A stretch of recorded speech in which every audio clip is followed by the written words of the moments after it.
Hey everybody, I'm Emily, a designer with the Quilted Cow, and today I'm here to show you how to make the accessory block for the Back Home Pillow series that we are doing a monthly series this year. So first though, I'd like to thank our sponsors. We have Husqvarna Viking Machines and Creative Grids, mats, rulers, and cutters.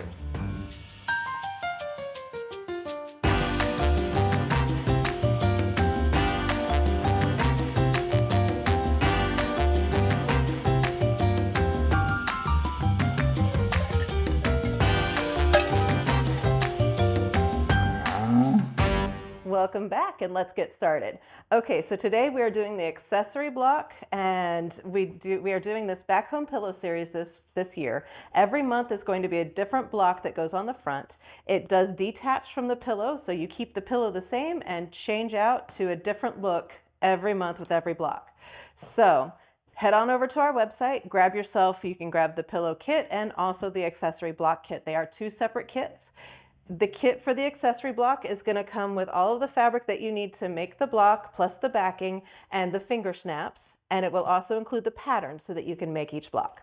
So let's get started with the block. I have cut out, according to the pattern, all the sizes of the squares and rectangles and everything that are needed.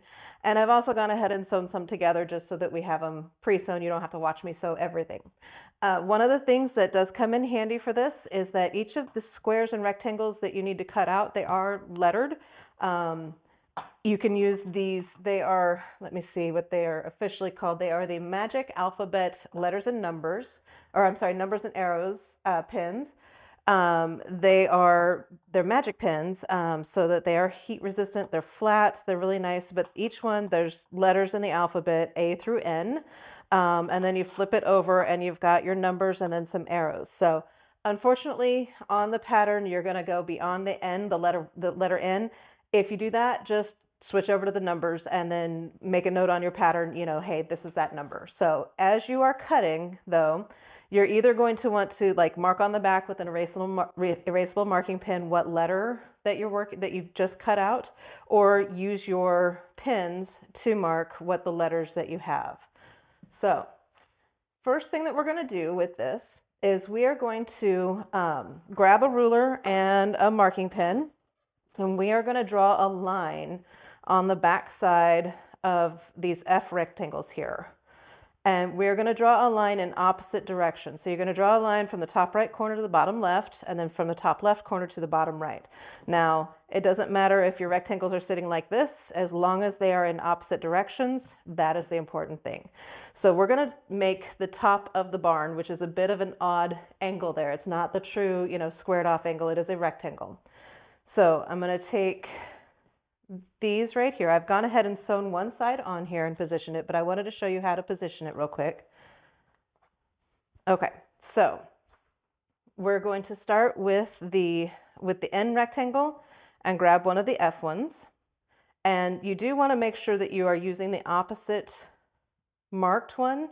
So I've used the one that's going this way, so now I need to use the other rectangle that goes the other way. So, and the pattern does show you how this is going to go on, but you're going to start with your rectangle position this way, and you're going to start with it meeting that corner and then scooch it up until the top of the line meets the top of the rectangle there. Basically, whenever we sew this, we're going to sew on the line, and then we're going to cut a 1/4 inch away, and then whenever it opens up, this is going to meet that edge right there. So this is going to be that new edge. So that's kind of a good way to keep track of where you're at with this. It does get a little bit confusing, but I'm going to take this over to my sewing machine. I'm going to sew on my line, and then we're going to come back and trim it and press it open. So now we're going to make those two sides right there. So we're going to grab our F rectangle again and our L rectangle. And this time it's going to position a little bit differently. So this time we're going to position it, and you'll notice that they are marked in the opposite directions, top left to bottom right, and top right to bottom left. So we're going to start by putting this in the corner here, just like that, and then matching it up along the top line here. Just give it a little nudge so that whenever it opens, it's going to go along that long edge right there. So it's going to open up that direction. So I'm just going to sew on that line, Make sure that you don't trim the wrong side of that sewn line. That would not be a good thing. You'd have to do some more cutting.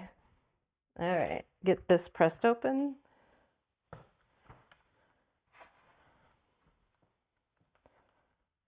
Now, I'm okay with, I know where everything goes, you know, kind of in relation to the barn and where everything is going.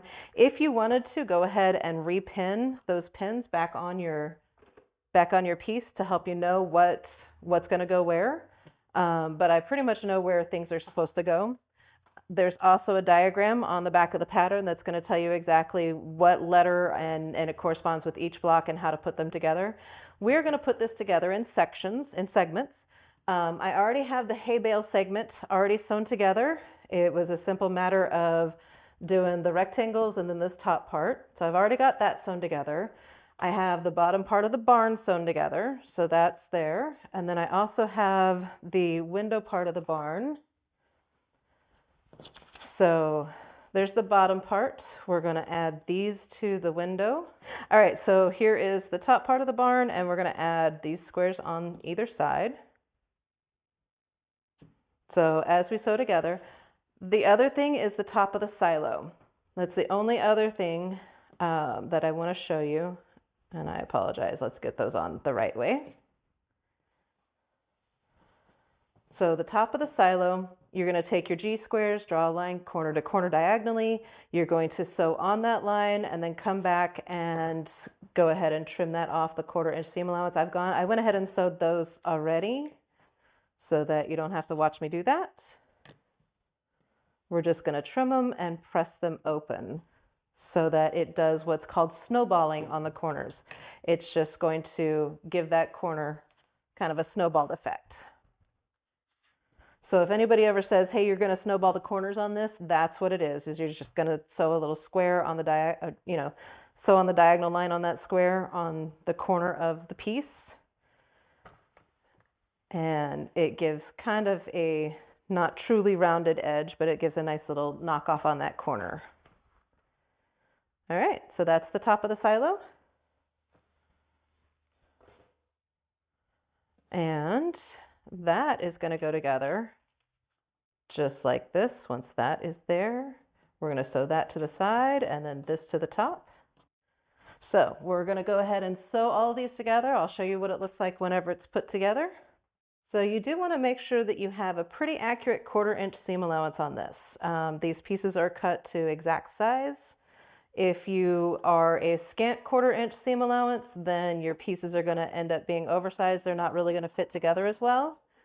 If you do more than a 1/4 inch, then unfortunately they're going to be too small. But if you're consistent throughout, it should be pretty close. The only problem is that with this many seams in different places, you're going to run into where it's really not going to completely fit together the way that you want it to. So try to make sure you're as accurate with your 1/4 inch seam allowance as you can be. Also, I do like to kind of sew together a few things at a time, minimize my time at the ironing surface, minimize my time at the sewing surface, at the sewing machine. But to help keep things straight. And truthfully, there's no real right way or wrong way to press your seams. I do like to give them the path of least resistance. Whichever path that they decide to go on is a good thing. Sometimes when you have a piece that has a lot of seams and a piece that has no seams, it really wants to go towards the one that has no seams, and that's just fine. We don't have to worry about matching seams up with this project. That's another good thing about it. Okay, so there's that. So now I'm going to sew these 3 pieces together. Doesn't really matter what order you sew it in.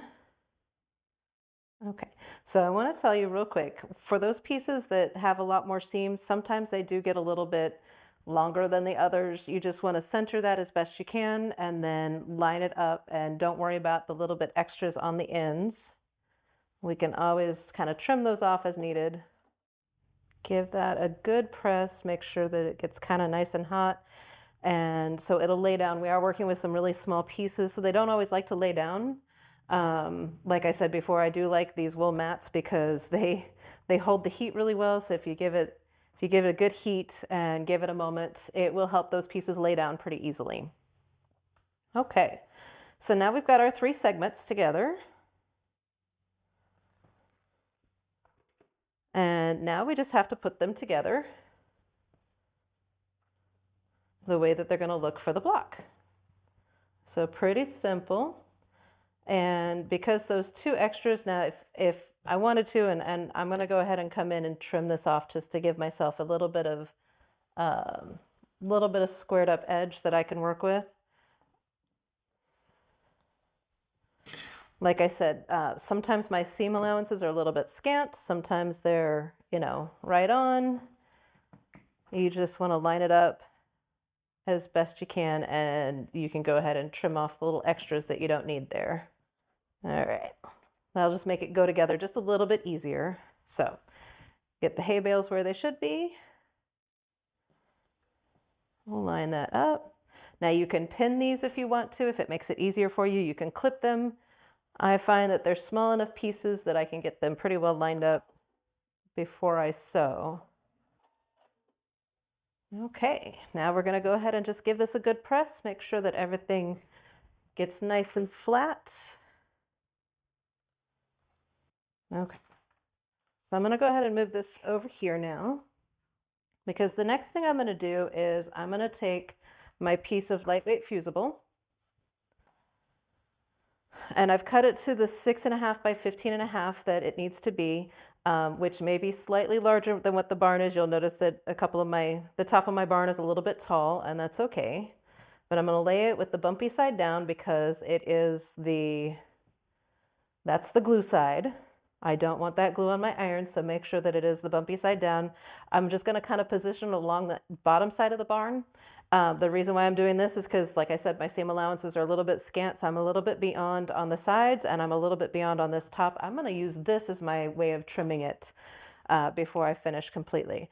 So I just want to fuse this. Like I said, make sure it's bumpy side down, and if it is not bumpy side down, you're going to end up with a bunch of glue on your iron, and you don't want that. So give it a good press with the glue side down. All right, and then I do like to flip it over and make sure that it gets that glue nice and melted. And I do have my iron on high heat. It doesn't take too much to get that glue melted, but do check your manufacturer's instructions if you need to on fusing that down. So now I want you to see, I'm going to take this, and I've got my size here. And so I'm just going to take my long ruler. I'm going to line it up. So I just want to trim off that little extra bit because I don't want to have to worry about it later whenever I am sewing this to the backing.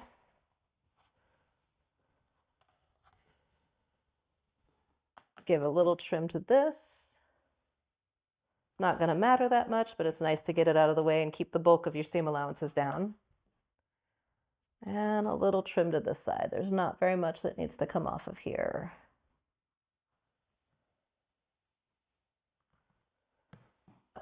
Now then, we have that done. So we're going to take our backing piece, which is cut to the 6.5 by 15. And we're going to lay those right sides together. So it's just a piece of white, so there's really not a good right side here.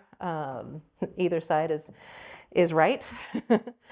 I'm going to go ahead and clip these using my Wonder Clips. You can pin them if you choose, if you don't have Wonder Clips to hand.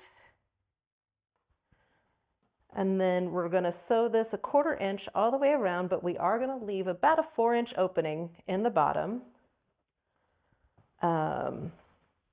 You can leave it anywhere along any side that you want. If you wanted to leave it in the top, that's not going to be a problem. We are going to top stitch around it after we get it turned right side out, and that will make it so that we have a nice closed opening. All right, now one of the things I like to do is I do like to leave myself a tail at the top and bottom. So I want to bring my bobbin thread up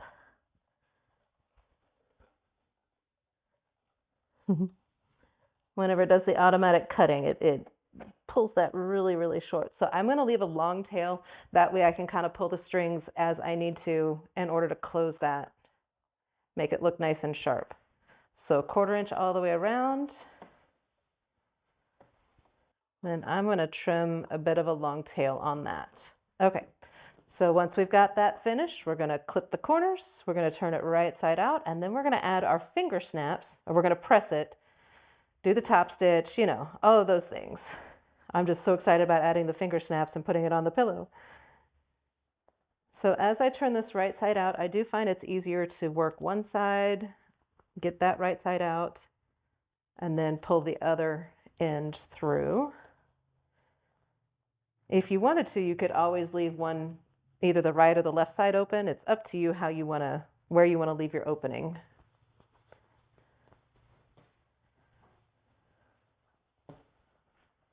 All right. Grab my teal thingy. Get my corners poked out really well. And also, I want to go ahead and make sure that I get my seams nice and poked out. If you don't get them poked out really well, then sometimes they curve in and you don't want that going on. All right, get that. And now we're going to give it a good press and then a top stitch. So as I press, as I go around, I'm kind of giving the seams a little bit of a wiggle as well, so that it helps to straighten those out and get them nice and straightened out. I'm just kind of rolling that seam between my fingers, just to give you an idea of what I'm doing here. And that is helping the seams to kind of get to the edges, to where it's right at the threads. What I'm going to do is I'm going to fold it in that 1/4 inch. And sometimes I may notice where whenever you turn it right side out, you may have your threads have loosened a little bit. That's why I leave that tail, so that if I need to go in and grab that tail, I can tighten those threads up. All right, just hold that down. Get that folded in nicely. Let me get one more real quick press here, and then we're going to top stitch all the way around. I always top stitch at 1/8 of an inch all the way around. It's going to close that opening, and then we're going to install our snaps.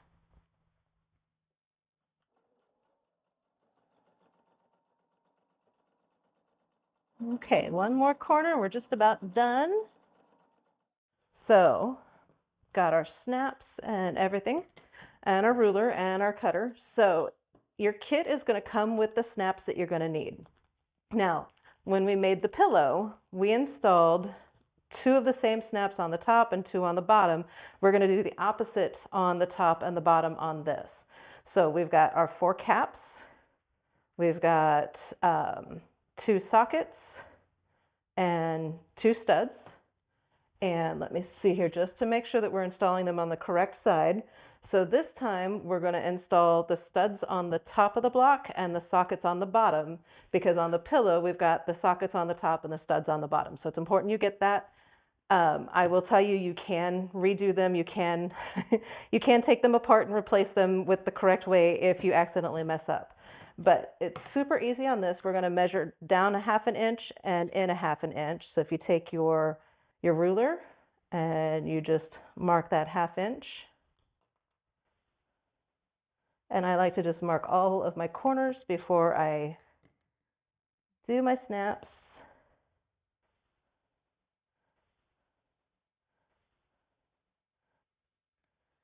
All right, 1/2 inch in, 1/2 inch up.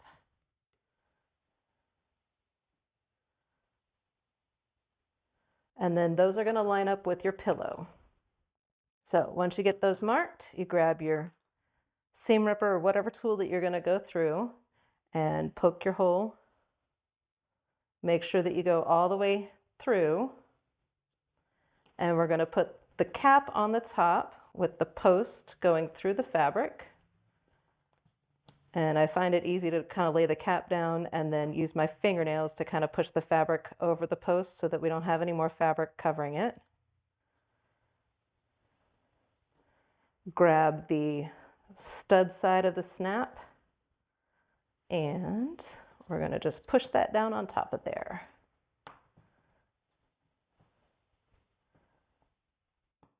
All right, so that was one top. Now we're going to do the next. This hay barn pillow accessory is so cute, and I had an absolute blast designing it. All right, remember the bottom is the socket side, top snaps are the stud side. There we go. So now we're going to put this on our pillow. And like I said, every month we are going to have a different accessory block. You're going to be able to attach it to your pillow. Super quick and simple. And I really hope that you have enjoyed watching this. Don't forget to head on over to our website. Make sure that you pick up your kit for the hay barn accessory for the pillow. And so check out the kits that are available on our website. Don't forget to like and subscribe to our videos, and thanks so much for watching. All right, you wicked cool quilters, you made it to the end. Good job. Don't forget to follow us on Facebook. Also, like and subscribe to our channel. We would like to thank our sponsors, Husqvarna Viking and Creative Grids.